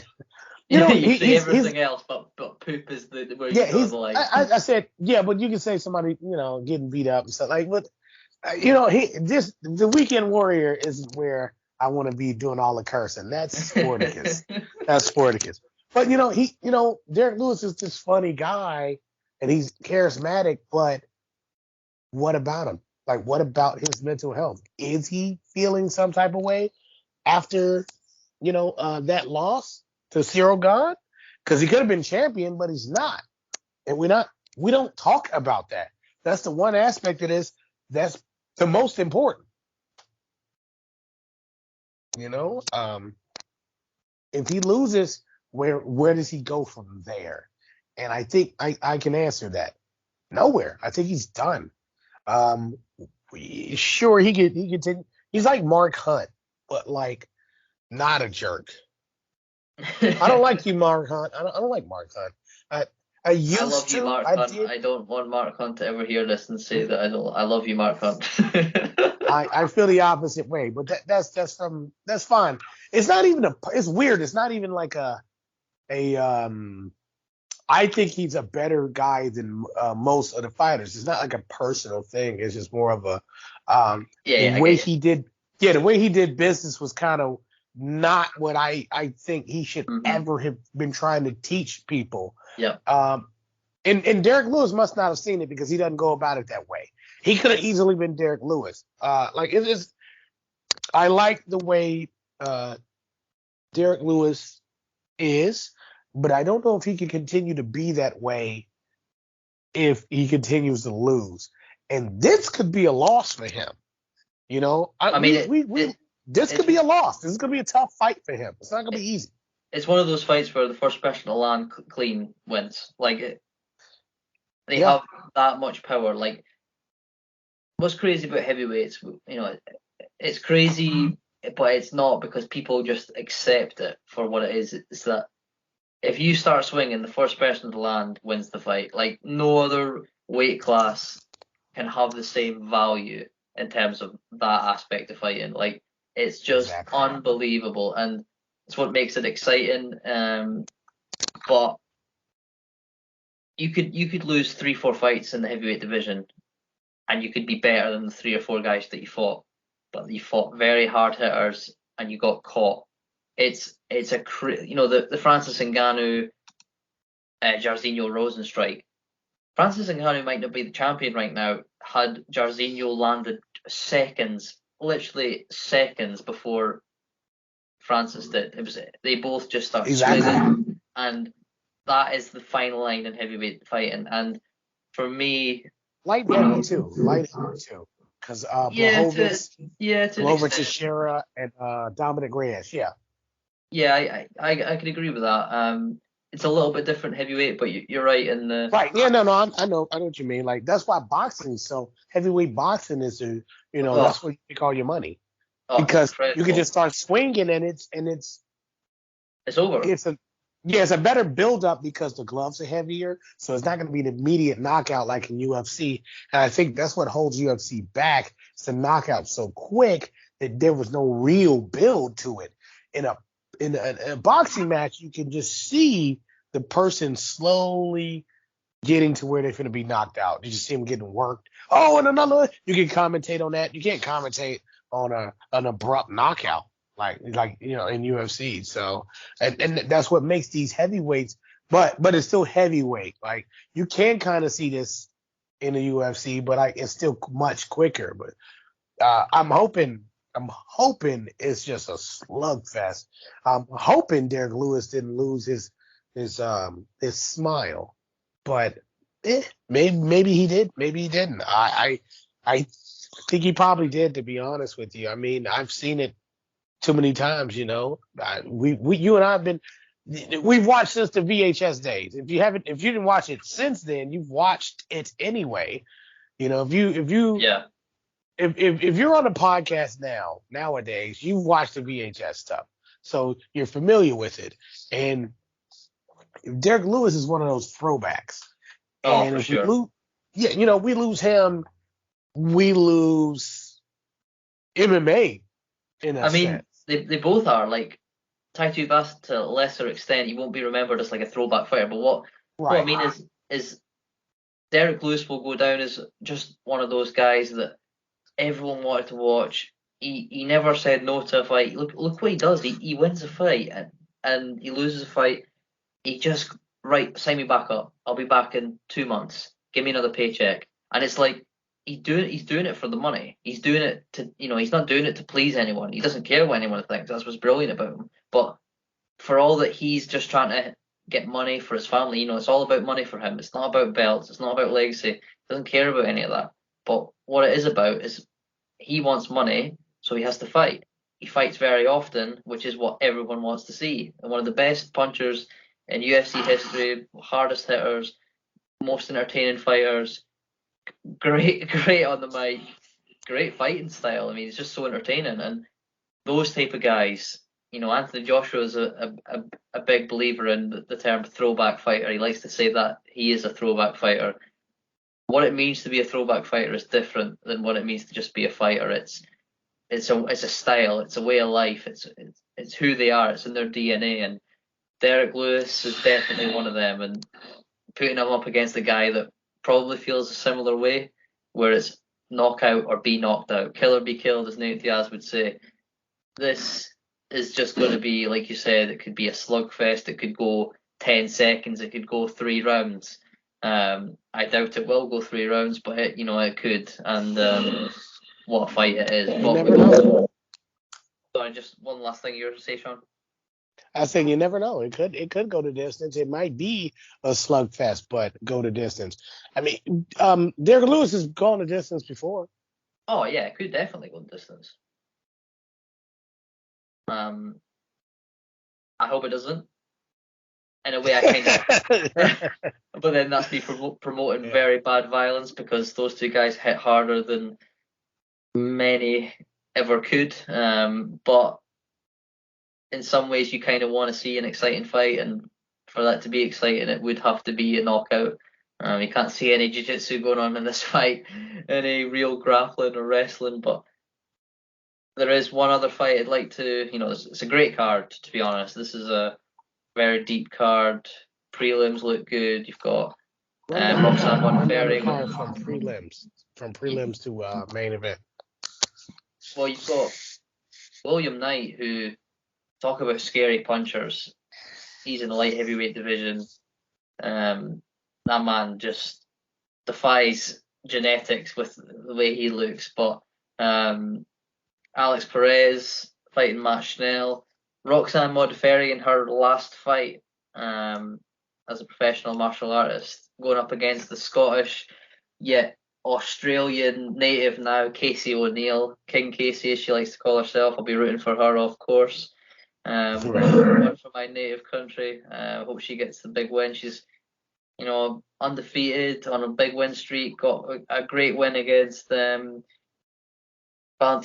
Shevchenko's sister. Most recently, Arlovsky. She needs to get better, because I understand how good she can be. I don't know if you follow basketball, but you got LeVar Ball. That's the father. Yeah, you with the balls, it's 3 of them.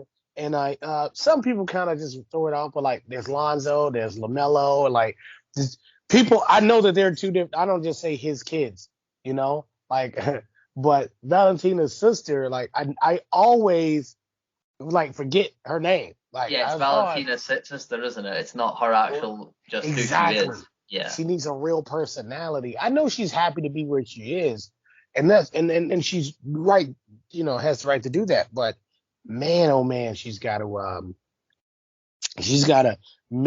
step out of her sister's shadow. Yeah, actually, just real quick, forgot Antonina Shevchenko. My apologies. That was who Casey O'Neill beat in our last fight. But you're right. I mean, that big brother, little brother, big sister, little sister thing that goes on in fighting. Most notable would be, Anthony Pettis and Sergio Pettis. Sergio for the longest time was just, oh, you're Anthony Pettis' little brother. Now he's the Bellator flyweight champion, and Anthony Pettis isn't doing too well in his promotion. So, I think that is something to perhaps a motivating factor for these fighters that are in the shadow of a bigger brother, bigger sister. And listen, I just hope Casey O'Neill gets the win. I think she will. But I mean, Roxanne Modafferi, fought forever. She's got to get to 50 and then call it quits Floyd. I thought she was better than 25 and 20 though. Damn. Yeah. I mean, see, here's my thing. I'd rather have I'd rather be 45 and 0 somewhere else. It's you fighting those people. Well, who cares? I'm 45 and 0. I get to walk around and say that, instead of being 25 and 20, because half of those, not half, I bet like 90% of those are just straight up decisions Oh, for where sure. the judge got lazy and said, I guess.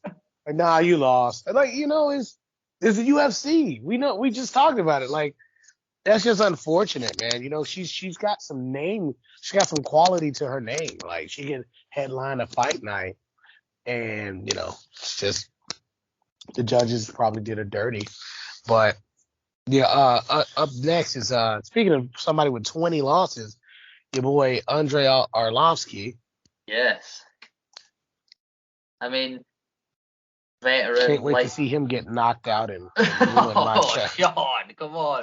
Look, man. Hey, he hasn't been good since I had a Dreamcast. That was the last time he was good. When UFC games were on Dreamcast, that's the last time he was good. Okay. Well, I'm not going to argue with that. I'm not going to. I mean, there's something to be said about these legends fighting, but I don't know where he get his 20 losses from. Because last time you checked, he didn't have 20 losses, right? Where the hell did he get his 20 losses from? I think all 15 of them came in the last 6 months, but I'm not sure. I need to double check. But a legend, and well, we hope he gets on the right end of that result this Saturday. But just to round circle here, we've got moving on to the main card, UFC 271, Bobby Green. I hope he wins just because of his post-fight interviews. They're brilliant. I think he's a great character. Just quickly, we've not got much time, but your thoughts on Bobby Green? Do you like him? Same. Yeah. I like him. I want to see him win too. Yeah. Jared Cannonier, Derek Brunson. It's the only fight we've not talked about of the three main bills on the fight card. Just give me a quick who you think wins, why. Are you excited for the fight? I'm hoping for Brunson. It's really hard to call though. Very close on the odds. Yeah, and they don't take unnecessary risk, and I think I think one of them is gonna have to do that in order to win this fight. Brunson will, but he's still old school enough to where he'll kind of just stop. Like I don't know. With Brunson, it's a little weird. He'll go and do what he needs to do, but he seems a little old school reluctant to do it. Like old school pre Jesus look Jorge Masvidal. Like just I'll take this decision or this or that. So hopefully Brunson, but if Cannonier wins, it's whatever. Like I think they're both skilled enough to fight Adesanya. I agree. I think the winner gets either Adesanya or Robert Whittaker next. Adesanya. Yeah, Robert Whittaker. No, I think depending on what happens, obviously in the main event, those two, whoever wins, will be in line.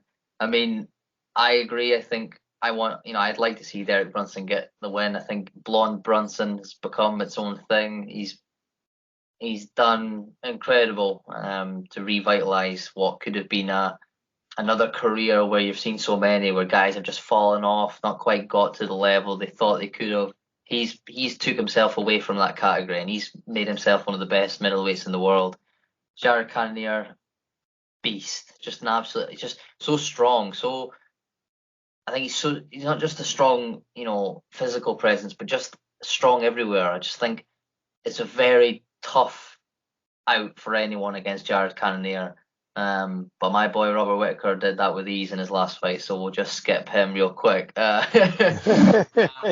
No, but listen, it's a great card. Good to get your opinions on it, Sean, myself, if you guys liked our opinions on the fights. And that concludes our podcast for the week. From myself and Sean, as always, we hope you enjoy your week. Hope you enjoy the fights. And we'll see you again on Monday for another episode of the Weekend Warrior Show, presented to you by MMA Torch. Thanks for listening. Take care, guys.